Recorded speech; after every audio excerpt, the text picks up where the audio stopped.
शुरू करते हैं। उत्तराखंड से संबंधित ये 6वीं क्लास है हमारी, और इसमें हम उत्तराखंड जीके में रामायण से जुड़े साक्ष्यों या मान्यताओं के बारे में चर्चा करेंगे, जहाँ से एग्जाम में प्रश्न बनते हैं। और बहुत सारी जगह चीज़ें जो यहाँ पे आपको नहीं देखने को मिलेगी, और जब मैप से पढ़ोगे तो आपको कभी जो है आप इन चीज़ों को भूलोगे भी नहीं, है ना। तो चलो शुरू करते हैं हम। सबसे पहले यहाँ पे आप लोगों ने देखा होगा, देवप्रयाग सुना होगा आप लोगों ने नाम, देवप्रयाग, है ना।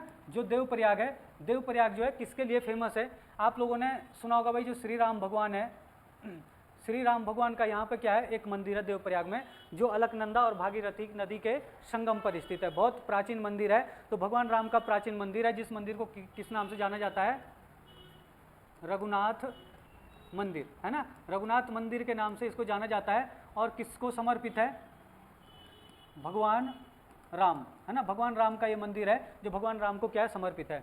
बात करते हैं अगर इस मंदिर की स्थापना की, तो इस मंदिर की जो स्थापना हुई थी वो 8वीं शताब्दी में हुई थी।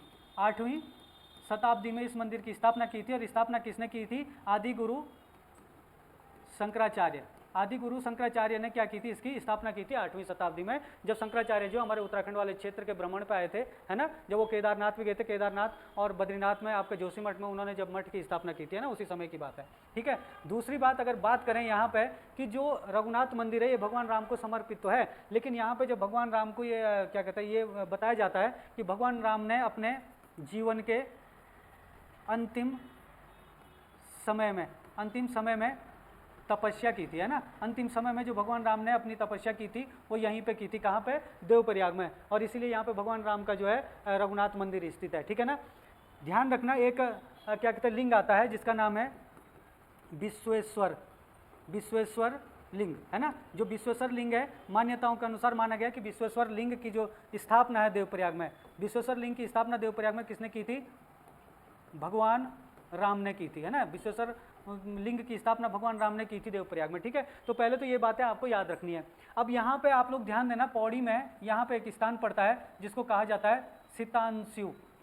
क्या कहा जाता है, सितांशु कहा जाता है इस क्षेत्र को। सितांशु एक पट्टी है जो कहाँ पे आती है, कोट ब्लॉक में आती है ना, कोट ब्लॉक। और ये कहाँ पड़ता है, पौड़ी में पड़ता है। अब यहाँ पे आपको 3 चीज़ें ध्यान रखनी है। वो 3 चीज़ें मैं आपको बता रहा हूँ कि जरा कौन कौन सी वो 3 चीज़ें आपको ध्यान रखनी है यहाँ पे, है ना। तीन नाम आपको जो है याद रखने हैं यहाँ के लिए, जो बहुत ही खास हो सकते हैं पेपर में, आने वाले पेपर के लिए, ठीक है, बहुत ही खास हो सकते हैं।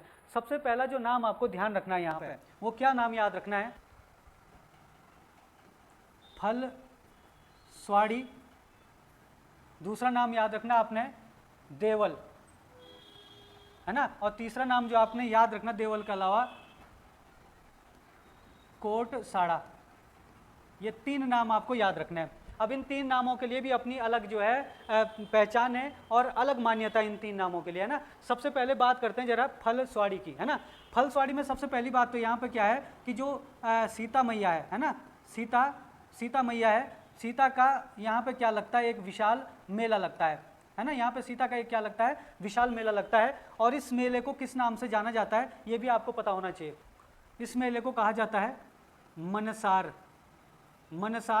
मेला। एग्जाम में आएगा प्रश्न, मनसार मेला कहाँ लगता है, तो पौड़ी में लगता है। या फिर पूछेगा मनसार मेला किससे संबंधित है, तो सीता मैया से संबंधित है। किसका मेला है ये, सीता मैया का मेला। और यहाँ पे सीता मैया का क्या है, एक मंदिर भी है। अब देखो यहाँ पे मान्यता क्या है, यहाँ पे मान्यता ये है यहाँ पे कि जो सीता मैया है, बताया जाता है कि जब सीता मैया का श्री राम भगवान ने क्या कहते हैं अंतिम टाइम में त्याग किया था, है ना।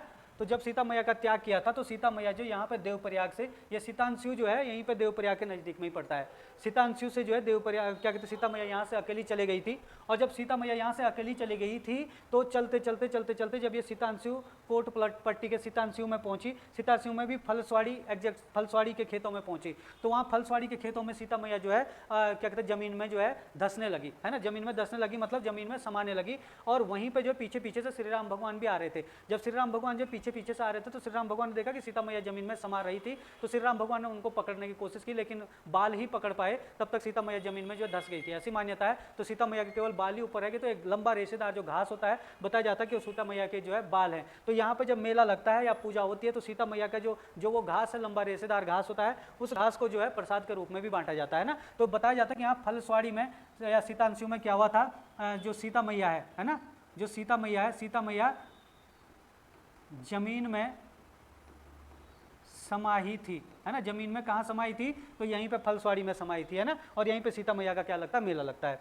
जो दूसरी जो मान्यता है यहाँ पे, दूसरी मान्यता क्या है कि बताया जाता है कि कांटे से क्या हुआ था कि सीता मैया का एक बार एक कांटा लगने से सीता मैया के जो है साड़ी फट गई थी या वस्त्र फट गए थे, और जब साड़ी या वस्त्र सीता मैया के फटे थे तो सीता मैया ने क्रोध में आकर यहाँ के लोगों को, यहाँ के क्षेत्र में जो है एक श्राप दे दिया फलस्वाड़ी या सीतांशु में, कहा कि इसके आसपास जो है कभी भी कांटे नहीं उगेंगे, तो इस क्षेत्र में जो है क्या होता है कि कांटे नहीं उगते हैं, कांटे वाली जो झाड़ियाँ वो यहाँ पे नहीं उगती है, ऐसी मान्यता है। तो ये कहाँ पे आपका फलस्वाड़ी में है ना, तो ये चीज़ें भी आपको ध्यान रखनी है सीता मैया के लिए, है ना। एक मान्यता के अनुसार क्या कहा जाता है कि फलस्वाड़ी है वो सीता मैया का जो है क्या है, मायका है ना। यहाँ के लोग जो मान्यता मानते हैं वो मान्यताओं के अनुसार क्या है कि फलस्वाड़ी को सीता मैया का मायका मानते हैं। तो ये भी ध्यान रखना कि सीता मैया का मायका जो है स्थानीय लोग जो किसको मानते हैं, तो फलस्वाड़ी को मानते हैं जो सीतांशु क्षेत्र में पड़ता है।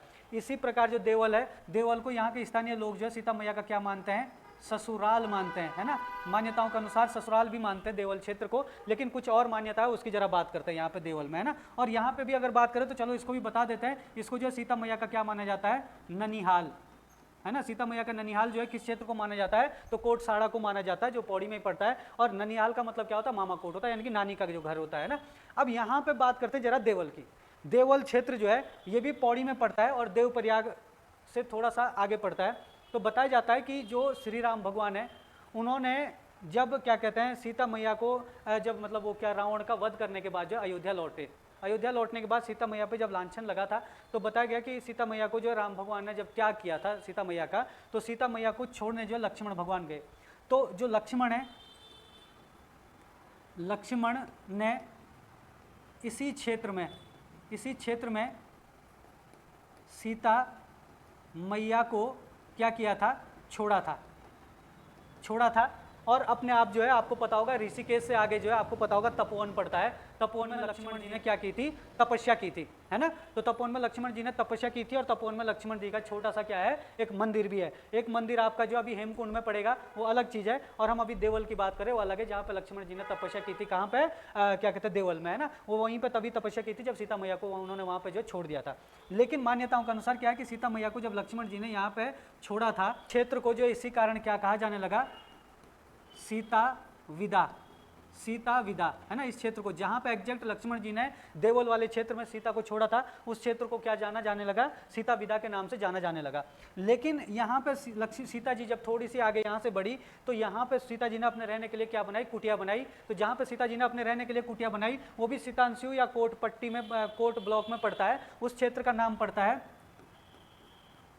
सीता कुटी, है ना, सीता कुटी। या फिर अब इसी क्षेत्र को देखें तो सीता कुटी को ही क्या कहा जाता है, सीता सैन, सीता कुटी या सीता सैन। तो एग्जाम में पूछेगा कि सीता कुटी या सीता सैन कहाँ पड़ता है, तो देवल के पास पड़ता है, या फिर कोट ब्लॉक में सीतांशु, या फिर सीधा बोल देगा पौड़ी में पड़ता है। या सीता सैन किससे संबंधित है, तो जहाँ पे सीता मैया ने क्या की थी, अपने रहने के लिए जो कुटिया बनाई थी उसको सीता सैन कहते हैं, और जहाँ या फिर सीता कुटी कहते हैं। और सीता विदा वो है जहाँ पे लक्ष्मण जी ने सीता को जो है छोड़ा था, ठीक है ना। तो ये चीज़ आपको पहले ध्यान रखनी है। इसके अलावा सीता कुटी से क्या हुआ कि बाद में बाबुलकर लोग पढ़ते हैं, एक जनजाति टाइप की, समझ लो बाबुलकर, है ना, लोग जो थे, जो बाबुलकर लोग थे, इन्होंने क्या किया था कि जो सीता मैया है उनकी यहाँ से सीता कुटी से या सीता सैंड से जो है मूर्ति ले गए।